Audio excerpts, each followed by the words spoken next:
Hello guys, मेरा नाम है राहुल और आपका स्वागत है राहुल का बायो चैनल पर। तो आज का हमारा टॉपिक रहेगा इंडोप्लाज्मिक रेटिकुलम क्लास 9। ठीक है, तो इंडोप्लाज्मिक रेटिकुलम क्या हो। पिछले वीडियो में हम लोग सेल वाल के बारे में पढ़े थे कि सेल वाल क्या होता है, प्रोटोप्लाज्म, साइटोप्लाज्म, इन सारे तमाम चीज़ों के बारे में पढ़ लिए थे।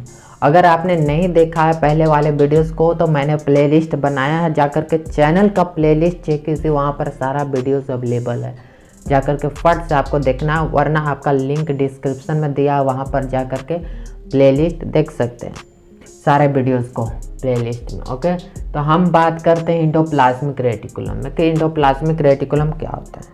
ठीक है, इंडोप्लाज्मिक रेटिकुलम के टाइप्स पढ़ेंगे, फंक्शंस पढ़ेंगे और सब कुछ डिटेल से जानेंगे कि क्या होता है। इसमें आपका मेम्ब्रेन बायोजेनेसिस जो होता है वो अगले वीडियो में बताया जाएगा। ठीक है ना, कि मेम्ब्रेन बायोजेनेसिस क्या होता है। ठीक है, तो अब बात करते हैं इसके कुछ डिफिनेशन की, कि इसका कुछ डिफिनेशन भी होता होगा। आखिर किसने डिस्कवर्ड किया है इंडोप्लाज्मिक रेटिकुलम का। इससे पहले इसका क्या नाम रहा था और ये कहाँ पर एक्सेप्शन का भी काम करते, कि एक्सेप्शन में ये कहाँ पर मौजूद नहीं होता है। ठीक है ना, तो ये आपका देखते हैं कि हमारा डिफिनेशन क्या होगा। प्यारा सा स्टेक लगा करके यहाँ पर देखिए हमने डायग्राम, रफ डायग्राम बनाया है। अब मैं आपको दिखाऊंगा कि क्लास 9th में मैंने इंडोप्लाज्मिक रेटिकुलम में कैसा डायग्राम बनाया था कॉपी पर, तो मैं दिखाऊंगा। वीडियो को लास्ट तक देखना है, चैनल को सब्सक्राइब करना, लाइक करना, शेयर करना, ठीक है, कमेंट भी करना कैसा है। ठीक है, ये हमारा रफ डायग्राम है इंडोप्लाज्मिक रेटिकुलम का। पहले बात करते हैं हैशटैग लगा करके डिफिनेशन क्या होता है। बहुत ही अच्छा इन्फॉर्मेशन दूंगा, तो बने रहिए वीडियो की एंड तक। इंडोप्लाज्मिक रेटिकुलम क्या हमारा है, एक प्रकार का मेम्ब्रेन बाउंड ऑर्गेनेल्स है। पिछले वीडियो में बात कर लिए थे कि एक मेम्ब्रेन बाउंड ऑर्गेनेल्स है। ठीक है, तो वो पता ही है।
कहोगे कि ये तो क्या क्या लिख दिए हैं, इतना बड़ा नहीं। देखिए समझिए बात को कि क्या लिखे हैं।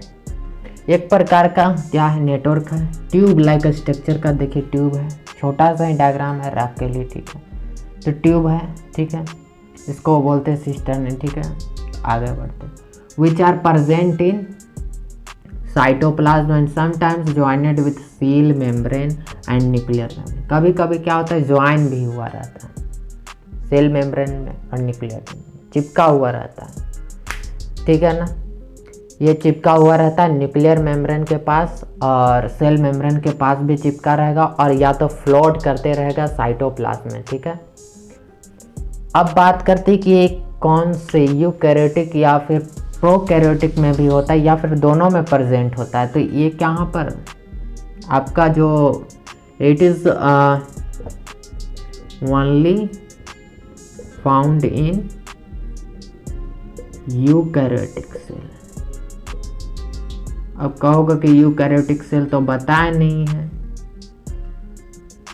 फिर से आगे यूकैरियोटिक सेल पता होगा। यूकैरियोटिक सेल मतलब जिसमें फुली डेवलप्ड होता है, पिछले वीडियो में बात किए थे। यूकैरियोटिक सेल क्या होता है, फुली डेवलप्ड होता है। ठीक है ना, फुली डेवलप्ड होता है, हमारा न्यूक्लियस भी प्रेजेंट होता है। प्रोकैरियोटिक में ऐसा कुछ नहीं होता, प्रिमिटिव सेल होता है, क्या होता है उसमें, न्यूक्लियस नहीं होते हैं और इस एब्सेंट होता है न्यूक्लियस, और उसमें सेल जो है फुली डेवलप नहीं होता, यही होता है। और देखेंगे स्पेशल वीडियो में, देखेंगे यूकैरियोटिक के सेल के बारे में कि क्या होता है, डिफरेंस भी जानेंगे, बहुत सारा होते हैं, ठीक है। तो यहाँ पर छोटी सी इंफॉर्मेशन ले लिए कि क्या होता है। It is only found in eukaryotic cell, ये आपको केवल यूकैरियोटिक सेल में ही पाया जाता है, प्रोकैरियोटिक में नहीं पाया जाता है। और क्या होता है, इसका एक्सेप्शन भी होता है, एक्सेप्शन भी होता है कि किस जगह पर भी नहीं होता। यूकैरियोटिक सेल में तो होता है, लेकिन यूकैरियोटिक सेल में भी जगह पर कहाँ पर नहीं होता। तो आपका आ जाएगा स्पर्म सेल में, स्पर्म सेल आ जाएगा, और आरबीसी आ जाएगा जिसे हम बोलते हैं रेड ब्लड सेल या फिर रेड ब्लड कॉर्पस्कल, ठीक है, red blood cell, red blood cell, ठीक है ना। एक्सेप्शन में आपका स्पर्म सेल, आरबीसी यहाँ पर प्रेजेंट नहीं होता, यूकैरियोटिक सेल का ये प्रेजेंट नहीं होता है। अब इसके बात कर लेते हैं, ठीक है। Who discovered endoplasmic reticulum, question आया, हु डिस्कवर्ड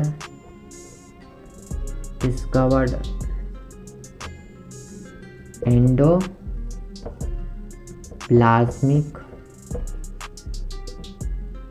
रेटिकुलम।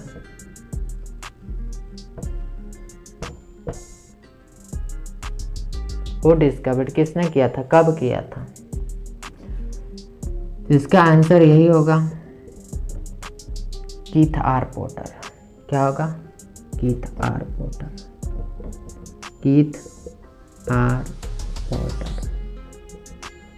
कब किए थे? 1953 में। अगर पूछा जाएगा कि फादर कौन है एंडोप्लाज्मिक रेटिकुलम का, फादर कौन है, तो वहाँ पर ये दो साइंटिस्ट का नाम लिया जाएगा, थॉमसन का, एकिन का, पोर्टन का। अगर फादर पूछा जाएगा तो फादर, अगर क्या लिख देते हैं, अगर फादर आया तो आप वहाँ पर दो साइंटिस्ट का जिक्र कर सकते हैं। एक आपका आ जाएगा पोर्टर का, ये वाला, और एक आएगा आपका थॉमसन का, ठीक है, पोर्टर एंड थॉमसन का।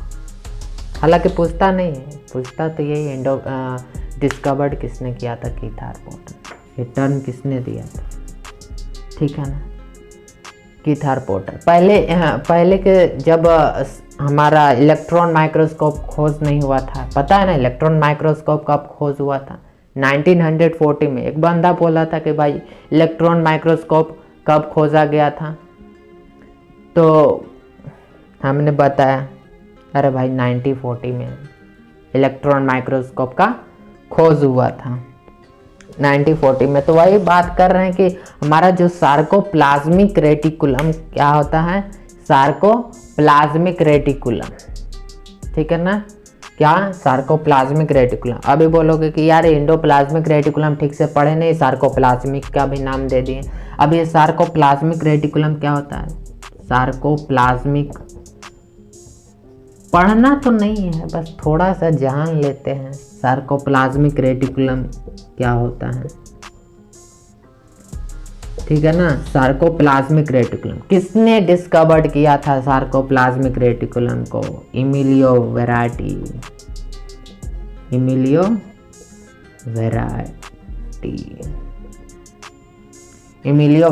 ने कब किया था? 1902 में खोज किया था। कब? जब अब भाई पता ही चल रहा था कि हमारा इलेक्ट्रॉन माइक्रोस्कोप कब खोज हुआ था, इलेक्ट्रॉन माइक्रोस्कोप कब खोज हुआ था? 1940 में। खोज तो नहीं, मतलब बनाया गया था, इन्वेंशन किया गया था, हमने डिस्कवर डाल दिया, ठीक है ना। इलेक्ट्रॉन माइक्रोस्कोप इन्वेंशन किया गया था 1940 में, ये 1902 की बात हो रही है। मतलब कि वहाँ पर हमारा तगड़ा वाला माइक्रोस्कोप नहीं था। तो कौन सा था माइक्रोस्कोप? लाइट माइक्रोस्कोप, तगड़ा वाला नहीं था, थोड़ा सा कमज़ोर था, तो उसमें सार्कोप्लाज्मिक रेटिकुलम का बात जिक्र किए थे, हालांकि इसके बारे में नहीं बताए थे, सेल के बारे में नहीं, वो कहीं और चीज़ के बारे में बताए थे। पता चल गया कि क्या है, ठीक है ना। इमेलियो वैरायटी ने इसके बाद फिर कीथ आर पोर्टर मतलब 50 साल के बाद 1953 में अपना ये बताए थे कि क्या होता है, इस टर्म का डिस्क्राइब किए थे क्या होता है। अब बात करते हैं इसके थोड़े से फंक्शन की, क्या होता है टाइप्स, उसके बारे में फिर पढ़ेंगे। इसका क्या मतलब है, हमने क्यों बनाई, ये भी जानेंगे, ठीक है। देखिए यहाँ पर आपका एंडोप्लाज्मिक रेटिकुलम का जान लेते हैं, इसके भी कुछ थोड़े बहुत फंक्शंस जान लेंगे क्या होते हैं, और थोड़ा कुछ टर्म भी जान लेते हैं। सिर्फ डेफिनेशन से थोड़ी ना काम चलेगा, थोड़ा सा आए हो तो थोड़ा सा इंफॉर्मेशन जान ही लो। हमारा जो मेम्ब्रेन होता है ना एंडोप्लाज्मिक रेटिकुलम का, membrane means the membrane of ER, short में ER लिखते हैं, endoplasmic reticulum is similar structure to the plasma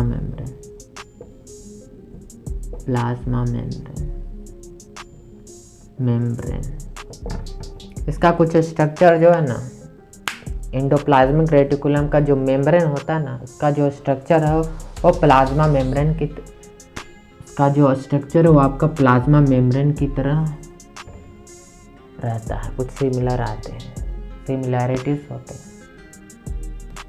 और कुछ थोड़े से इम्पोर्टेंट फंक्शंस जान लेते हैं, इसके इम्पोर्टेंट फंक्शंस जान लेते हैं क्या होंगे। चलिए इम्पोर्टेंट फंक्शन इसमें क्या होंगे, ये क्या करता है, प्रोटीन का सिंथेसिस करता है, और क्या करता है, सपोर्ट करता है, इट सपोर्ट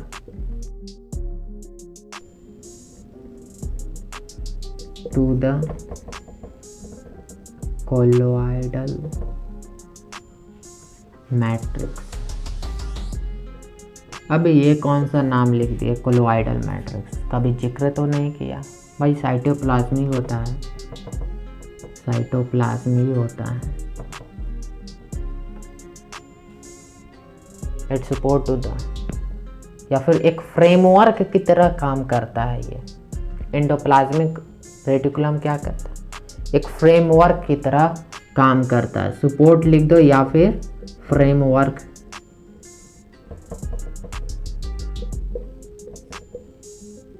फ्रेमवर्क की तरह काम करता है, ठीक है ना। अब बात करते हैं इसके दूसरे वाले इंपॉर्टेंट फंक्शन की, क्या करता है। It helps in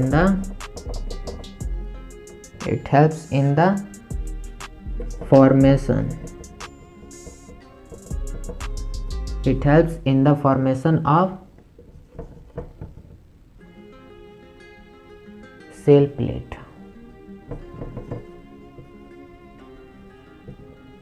and nuclear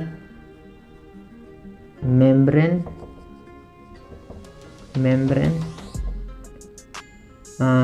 during cell division।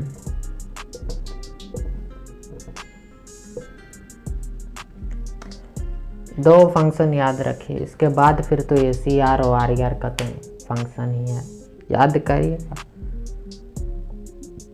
नेमली दो फंक्शन हो गए, ठीक है ना।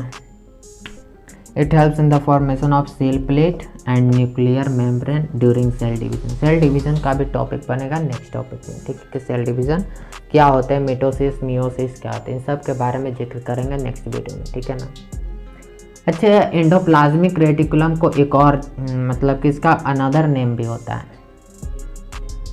Endoplasmic reticulum is also called ergastoplasm।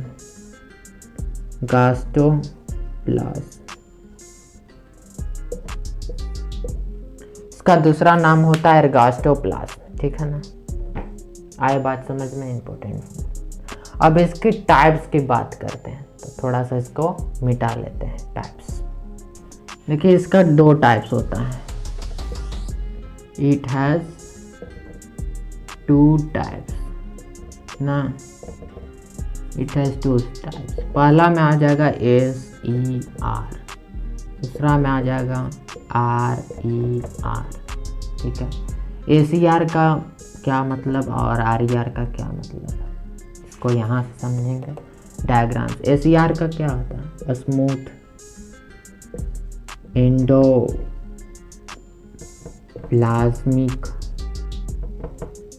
Reticulum, ये रफ एंडोप्लाज्मिक रेटिकुलम। आए बात समझ में।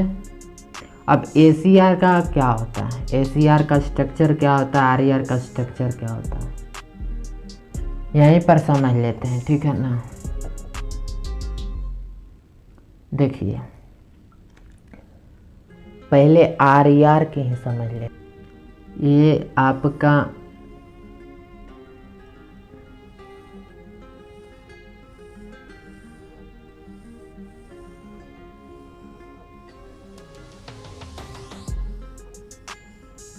ठीक है, ये आपका क्या हो गया, RER हो गया। अब कहोगे कि ये दोनों में अंतर ही क्या है, अभी तो स्टार्ट कर रहा हूँ। देखिए इसके सरफेस पर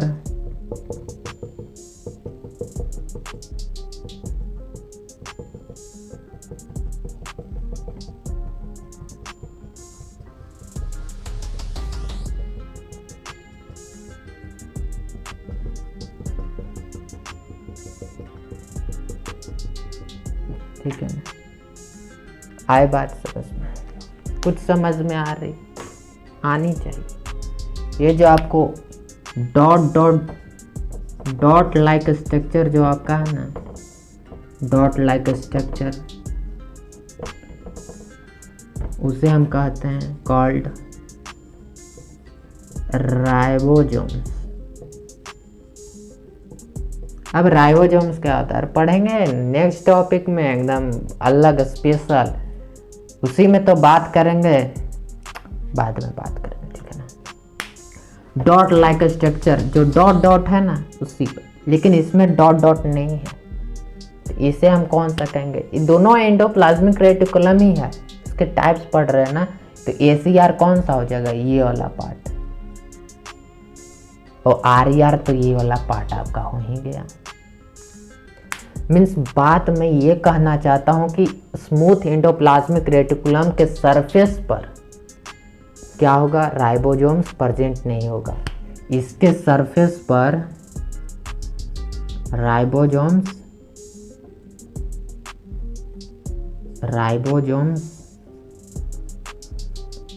प्रेजेंट नहीं होंगे, नॉट प्रेजेंट। क्या होंगे, राइबोसोम्स नहीं प्रेजेंट होंगे, ठीक है ना। इसके सरफेस पर राइबोसोम्स प्रेजेंट होंगे, ठीक है ना। इसी कारण से हम इसको रफ एंडोप्लाज्मिक रेटिकुलम करते हैं और इसको स्मूथ। से रफ इसलिए क्योंकि खुरदुरा बना देता है, ठीक है ना, इसके कारण से रफ एंडोप्लाज्मिक रेटिकुलम। इसका जो है ना राइबोसोम्स में स्पेशली क्या करता है, ये प्रोटीन का सिंथेसिस करता है। It is also called protein factory of the cell, इसे कहा जाता है प्रोटीन फैक्ट्री। हालांकि पढ़ेंगे आगे, जॉर्ज पैलेट ने खोज किया था, ठीक है ना। तो ज़्यादा डिटेल नहीं जानते राइबोसोम्स, बस यह समझ लीजिए कि डॉट लाइक स्ट्रक्चर होता है हमारा राइबोसोम्स होता है, ठीक है ना। नेक्स्ट वीडियो में बात करेंगे कि राइबोसोम्स क्या होता है एंड मेम्ब्रेन बायोजेनेसिस, ठीक है।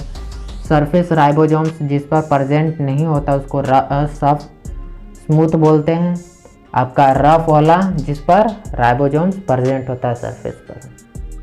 आई बात समझ में, छोटी सी एग्जांपल। अब बात करते हैं, इसे थोड़ा सा मिटा लेते हैं रेटिकुलम के। क्या पहला पॉइंट था हमारा स्मूथ इंडोप्लाज्मिक रेटिकुलम, ठीक है ना। चलिए शॉर्ट में ही समझ लेते हैं इंडोप्लाज्मिक रेटिकुलम, ठीक है।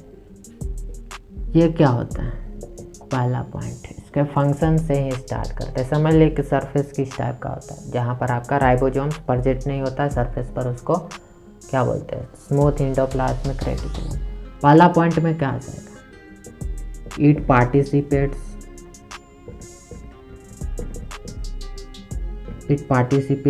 in the production of phospholipids। और क्या हो जाएगा, फॉस्फोलिपिड्स हो गया ना, it participate in the production of phospholipids. और क्या हो जाएगा,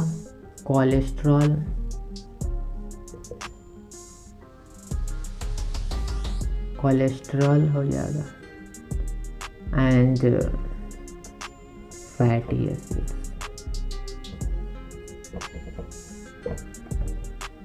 एसिड्स।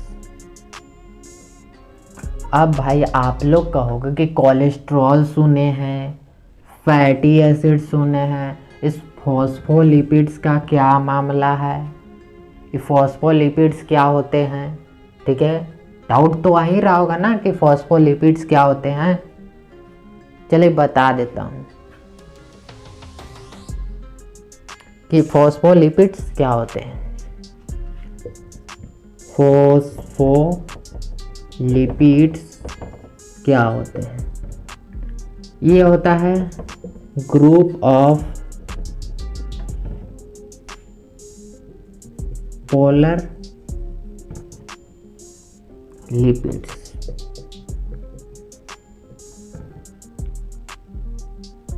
पोलर लिपिड्स के ग्रुप को ही कहा जाता है। अब ये पोलर लिपिड्स का तो समझते हैं, ये दो चीज से बनता है,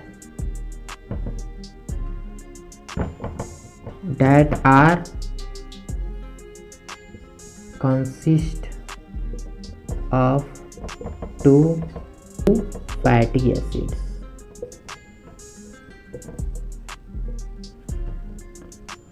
फैटी एसिड्स जैसे में आपका पहला आ जाएगा glycerol unit and glycerol and phosphate groups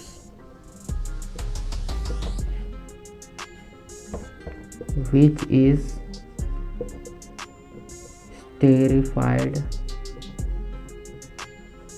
sterified in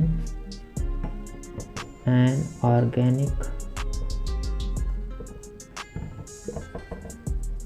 molecules। Sterified in an organic molecules which is sterified in an organic molecules such as inositol, choline,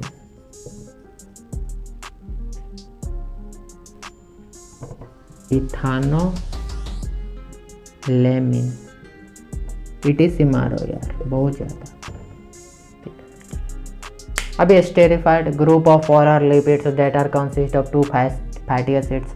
पहला में आपका ग्लिसरॉल यूनिट आ गया, दूसरा में फॉस्फेट ग्रुप्स आ गए। फॉस्फेट ग्रुप्स होता क्या, glycerol तो समझ में आता है, फॉस्फेट ग्रुप्स होता क्या है, ठीक है ना भाई। देखिए स्टेरिफाइड क्या होता है, ये प्रोसेस होता है जिसमें आपका बोला जाए तो केमिकल रिएक्शन, ठीक है, स्टेरिफिकेशन, ठीक है। तो ये क्या होता है, ऑर्गेनिक मॉलिक्यूल्स होते हैं जो कि हमारा क्या होता है, जब एसिड जो हमारा रिएक्ट करता अल्कोहल से ना, हमारा इसी टाइप का कंपाउंड बना लेता है। जैसे मैं आपका इनाजिटोल, कॉलिन, इथानोल, एमीन जो हो गया, ये सब क्या होगा, इसी टाइप के कंपाउंड बना लेता है। इसको बोलते हैं फॉस्फेट ग्रुप्स एंड सब मिल करके क्या बना लेता है, पोलर लिपिड्स। और पोलर लिपिड्स ग्रुप बना करके क्या बना लेता है, फॉस्फोलिपिड्स। आए बात समझ में आ गई होगी। तो अब नेक्स्ट बात करते हैं। The ACR store and releases क्या रिलीज करता है, store and releases calcium ions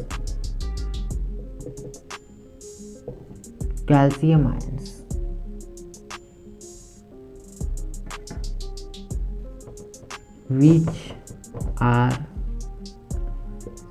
quite important in nervous system and muscular system।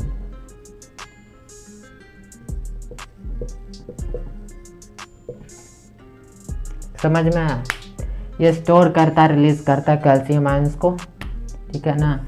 And which are quite मतलब समझ में आता ना, बहुत कम, ठीक है ना, ज़्यादा अधिक नहीं। Important in nervous systems and muscular system, nervous system में भी एंड मस्कुलर सिस्टम में इसका थोड़ा सा योगदान होता है, इम्पोर्टेंट होता है। अब तीसरा आप बात करते हैं, क्या होता है तीसरा, it is responsible for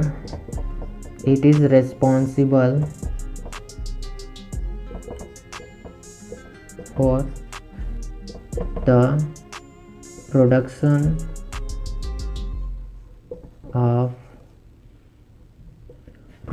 of steroid hormones। आई बात समझ में? It is responsible for the production of steroid hormones, एक प्रकार का हार्मोन्स, ठीक है, रिस्पॉन्सिबल होता है ACR। फोर्थ में देख लेते हैं, आपका बहुत ही इंपॉर्टेंट हो जाएगा, ठीक है ना। क्या ACR जो होता है हमारा smooth endoplasmic reticulum, ACR plays a crucial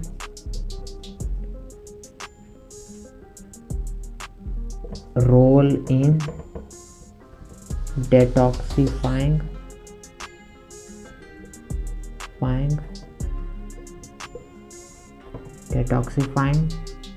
poisonous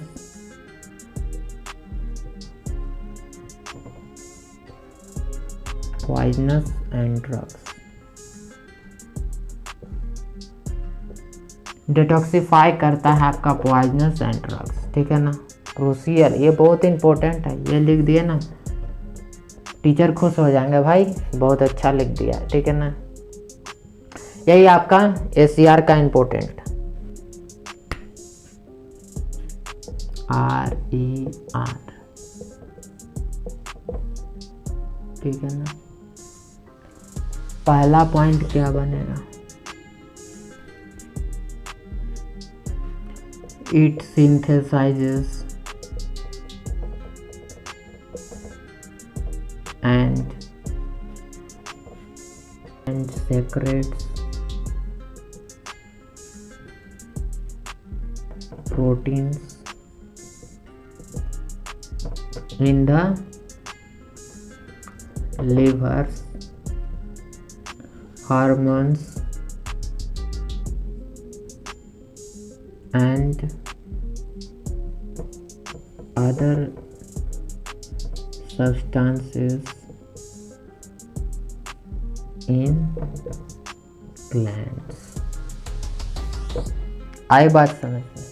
It synthesizes and secretes proteins in the liver, hormones and other substances like in glands। Okay, अब नंबर 2 में बात करते हैं क्या होता है, ठीक है ना। नंबर 2 में क्या आएगा आपका, इट ये तो प्रोटीन्स का सिंथेसिस करता है, क्योंकि इसके ऊपर क्या होता है, इसके सरफेस पर राइबोसोम्स जो बैठा रहता है, ठीक है ना, वही प्रोटीन है सिंथेसिस करता है। also plays in a vital role in protein folding. It also plays in a vital role in protein folding. Folding करता है। आर्यर का एक और भी काम बताएंगे आगे।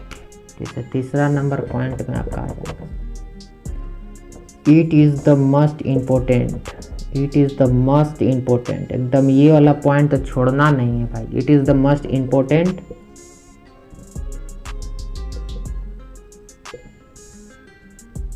Function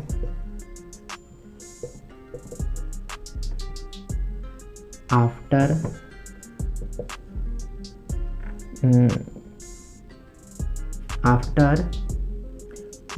synthesize secretes protein and protein folding. Secretes protein, important function after secrete proteins and protein folding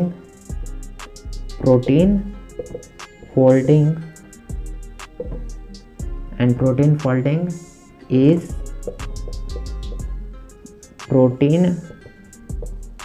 sorting।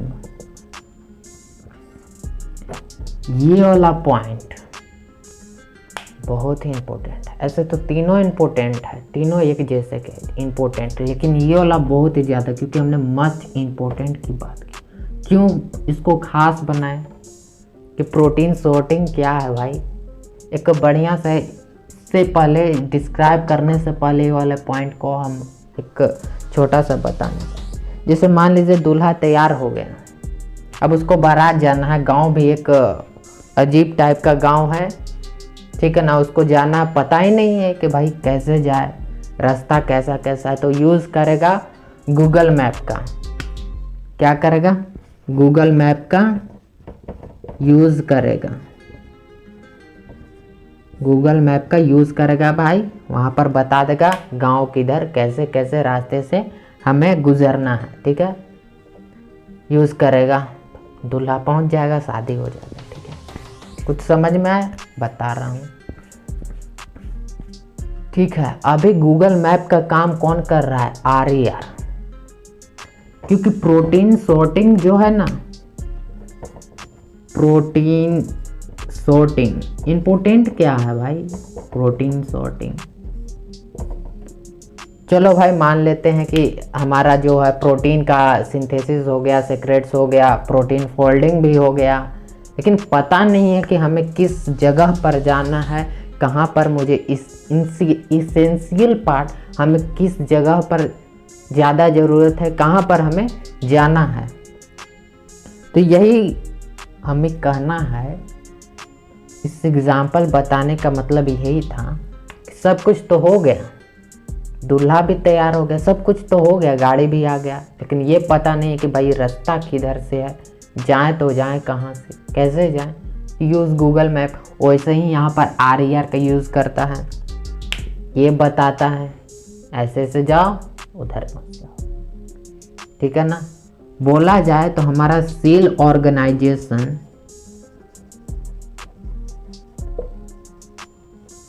अगर ये नहीं होगा तो सेल ऑर्गेनाइजेशन नहीं होगा, ठीक है ना। प्रोटीन सॉर्टिंग अगर ना हो तो सेल ऑर्गेनाइजेशन नहीं होगा, जिसके कारण से तो कुछ भी हो सकता है। सेल ऑर्गेनाइजेशन नहीं होगा, मतलब कि टोटली बोला जाए तो सेल ऑर्गेनाइजेशन डिपेंड करता है इस पर, डिपेंड अपॉन प्रोटीन सॉर्टिंग। ये क्या करता है? राइट डेस्टिनेशन देता है। एंडोप्लाज्मिक रेटिकुलम एक राइट डेस्टिनेशन देता है, डेस्टिनेशन देता है। इट गिव्स ज़्यादा, it gives right destination, protein sorting के लिए एक राइट डेस्टिनेशन देता है ताकि सेल ऑर्गेनाइजेशन में कोई गड़बड़ ना हो, सेल अपना काम करते रहे। तो ये आपका इम्पोर्टेंट फंक्शन हो गया, ठीक है ना। हमने कुछ बातें बताई थी क्या, कि जैसे हमने अगर लास्ट तक अगर आप लोग रहेंगे तो कुछ बातें बताऊंगे जिसे मैंने क्लास 9th में बहुत पहले बनाया था, क्लास 9th में, समझ ही रहा हूँ। ये देखिए इस टाइप का हमने इंडोप्लाज्मिक रेटिकुलम बनाया था। ये आपका सिस्टर्नल स्पेस है, ठीक है ना, जो इस टाइप का दिखाई दे रहा था। कहाँ पर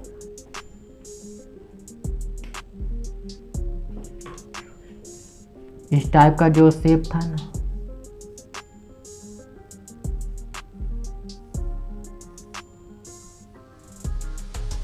टाइप का जो ये वाला था, ये क्या था, सिस्टर्नल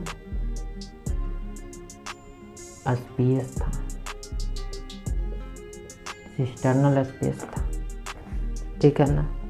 और जो डॉट डॉट आपको दिया वो राइबोसोम्स, फिर क्या है, न्यूक्लियर एनवेलप है, कौन सा न्यूक्लियस है, बोला था ना कि क्या होता है, न्यूक्लियर मेम्ब्रेन से चिपका हुआ रहता है, ठीक है। स्मूथ एंडोप्लाज्मिक रेटिकुलम जिस पर राइबोसोम्स ना है, रफ एंडोप्लाज्मिक रेटिकुलम जिस पर राइबोसोम्स है, और सिस्टर्नल स्पेस, ये सब पता हो गई। यही मेरा क्लास 9th का डायग्राम था, बढ़िया बना था, ठीक है। हमारा फिर से बात करा, इससे पहले आपने वीडियोस नहीं देखा होगा ना तो प्लेलिस्ट जा करके चेक कर लेना चैनल का, वहाँ पर सारा वीडियोस मिल जाएगा सीक्वेंस में, ठीक है। और ये हमारा पार्ट 5th वीडियो है, इसके आगे हमने पार्ट 6 बनाऊंगा। पार्ट 6 में क्या होगा हमारा, पार्ट 6 में हमारा क्या होगा, राइबोसोम्स क्या होते हैं, राइबोसोम्स क्या होते हैं, साथ में आपका आ जाएगा मेम्ब्रेन बायोजेनेसिस। मेम्ब्रेन बायोजेनेसिस क्या होता है, इस वीडियो में तो बात नहीं कर पाएंगे क्योंकि वीडियो बहुत लॉन्ग हो रही है, पहले ही बता चुका था कि वीडियो लॉन्ग बनेगी, इस कारण से मेम्ब्रेन बायोजेनेसिस राइबोसोम्स, क्योंकि ये छोटा सा टॉपिक है ना राइबोसोम्स, मैं बता करके मेम्ब्रेन बायोजेनेसिस बता दिया, ठीक है। तो अगर आपको अच्छा लगे वीडियो तो क्या करना, सब्सक्राइब करना, शेयर लाइक कमेंट करना, भाई करना ही है, क्योंकि हमें भी मोटिवेट मिलता रहे कि चलो भाई कोई तो दिखता है क्लास 9th का। फिर से वही बात, क्लास 9, 10, 11 में कोई भी बायो में दिक्कत हो तो तुरंत कमेंट करना है भाई, कोई भी टॉपिक से बताऊंगा ज़रूर, अगले वीडियो में जिक्र किया जाएगा एक स्पेशल वीडियो में, ठीक है उससे, ठीक है। तो हमारा नेक्स्ट पार्ट रहेगा राइबोसोम्स मेम्ब्रेन बायोजेनेसिस, ठीक है। तो मिलते हैं अगले वीडियोस में, धन्यवाद।